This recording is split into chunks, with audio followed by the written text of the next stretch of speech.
yooyu ñu tudd ci planète yi xam nga am na lu ñu tudd les trous noirs.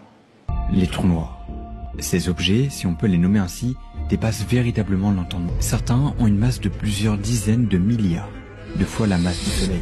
xam nga ñun fii ci sunu marché yi dañuy wax naan marché noir demal Pikine wala demal Nangam am na fa marché noir li nga bëgg a jënd mën nga ko am ci njëg bu nga xam ni doo ko mën a am ci boutique yi nga xam ni boutique yu normal la mais planète yi ci seen bopp ñoom itam dañoo am seen marché noir ndax ñoom itam dañu soxla ay matière noire. L'univers sombre est la partie invisible mais dominante de l'univers. Il comprend une substance appelée matière noire et une force appelée énergie noire. La matière noire représente 25% de la masse de l'univers, mais sa composition est encore inconnue. Cette substance n'émet pas de lumière et ne la réfléchit pas. C'est pourquoi elle est invisible. te moo di planète yi nga xam ni dañu exploser wala beneen planète dal ci seen kaw parce que boo xoolee weer wi impact yi ci am maanaam li ñoo tuddee léget dama gaañu ci sama tànk bi dama gaañu fii dama gaañu fee mu def léget bi weer wi itam am na ci léget lu mat 300,000 ndax comète yi dal ci kawam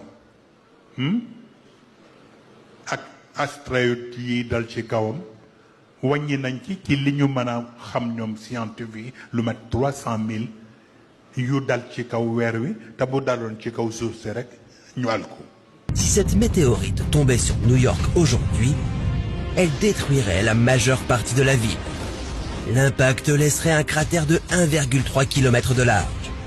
Mais la boule de feu se propagerait encore plus loin. Tout ce qui se trouve dans un rayon de 1,7 km autour de la zone d'impact brûlerait. ndax benn bi ci mas a wàcc ci kaw suuf gis ngeen la mu def dinosaures yi.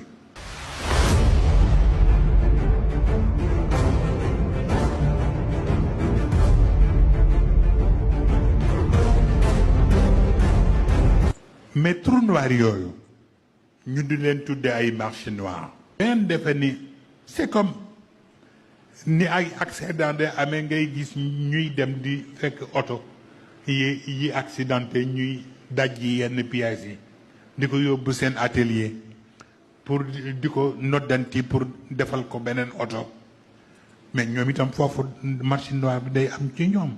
bu ñu duggee ci biir trou noir bi dañuy demander pour seen débris yi nga xam ni moo fa des ak yu yeneen planètes yi mais ñu may leen pour ñoom ñu recomposer seeni planètes.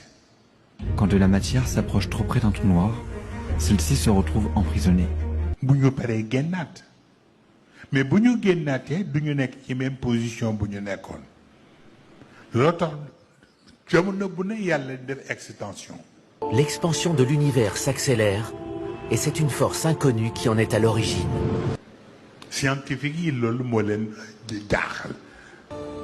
On ne sait toujours pas comment les trous noirs supermassifs se forment, mais on en a détecté dans quasiment toutes les galaxies. lu tax univers bi di mel ni luy gën di yaatu di gën di dem yoonam te xamuñu li koy def lan la. C'est quelque chose de très difficile à comprendre pour notre imagination. fekk yàlla moo koy defal boppam boo bëggee comprendre da ngay dellu ci fala uqsimu bi mawaqi'i an-nujum wa innahu la qasamun law ta'lamun azim. donc ci yooyu ngay mën a jàngee yàlla changement yi muy def.